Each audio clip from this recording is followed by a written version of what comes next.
monter de toutes pièces pour essayer d'annexer certaines parties de l'Ukraine en violation de la Charte des Nations Unies. Ces actes odieux doivent être considérés comme ils le sont. Poutine affirme qu'il devait agir parce que la Russie était menacée. Or, personne n'a menacé la Russie. Personne d'autre que la Russie n'a cherché le conflit. De fait, nous savions que cela allait arriver. Nous avions mis en garde, avons essayé d'éviter. Le but de Poutine est clair.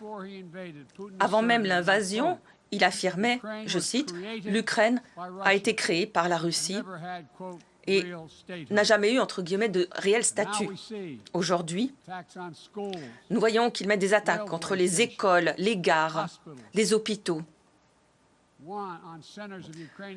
des attaques qui visent les centres culturels de l'Ukraine. Des preuves odieuses des atrocités commises par la Russie ont été trouvées. Des charniers ont été découverts à Izium.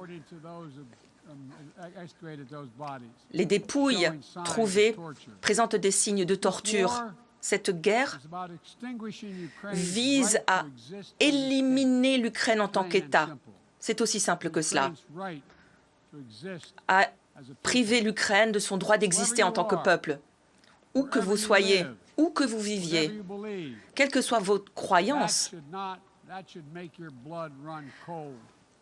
cet objectif devrait vous donner froid dans le dos. C'est la raison pour laquelle les nations de l'Assemblée générale se sont réunies pour condamner sans équivoque la guerre menée par la Russie contre l'Ukraine. Les États-Unis ont alloué de l'aide humanitaire, une assistance sans précédent, soutenant directement l'Ukraine au plan économique. Plus de 25 milliards de dollars ont à ce jour été alloués. Nos alliés, nos partenaires de par le monde ont aussi mis la main à la poche. Aujourd'hui, plus de 40 pays représentés ici ont alloué des milliards de dollars et fournit des équipements pour aider l'Ukraine à se défendre. Les États-Unis travaillent aussi en étroite collaboration avec ses alliés, ses partenaires, pour faire en sorte que la Russie paye le prix de ses actes et pour dissuader toute nouvelle attaque, pour faire en sorte que la Russie soit tenue comptable de ses atrocités, de ses crimes de guerre. Si les nations peuvent poursuivre leurs ambitions en période sans conséquence, alors tout ce que cette institution défend est menacé. Absolument tout.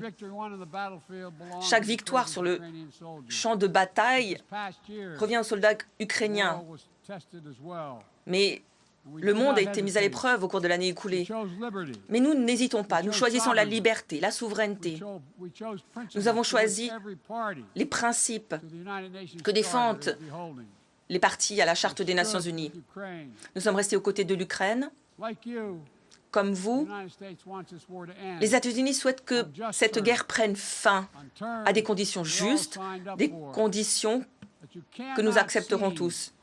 On ne peut pas saisir le territoire d'une nation par la force. Le seul pays qui fait obstacle à cet objectif est la Russie. Donc, chacune d'entre nous ici présents, déterminés à défendre les principes et les préceptes que nous nous sommes engagés à défendre en tant que membres des Nations Unies, doit être au clair, doit être ferme et inébranlable dans sa volonté. L'Ukraine jouit du même droit que celui accordé à toute nation souveraine. Nous serons toujours solidaires de l'Ukraine. Nous serons toujours solidaires pour lutter contre l'agression de la Russie. Point. Ce n'est pas un secret. La compétition entre les autocraties et les démocraties, et à cet égard, les États-Unis se font le chantre d'une vision du monde fondée sur les valeurs de la démocratie. Les États-Unis sont déterminés à défendre et à renforcer la démocratie chez nous et de par le monde parce que la démocratie est le plus grand outil dont dispose l'humanité pour faire face aux défis de notre temps.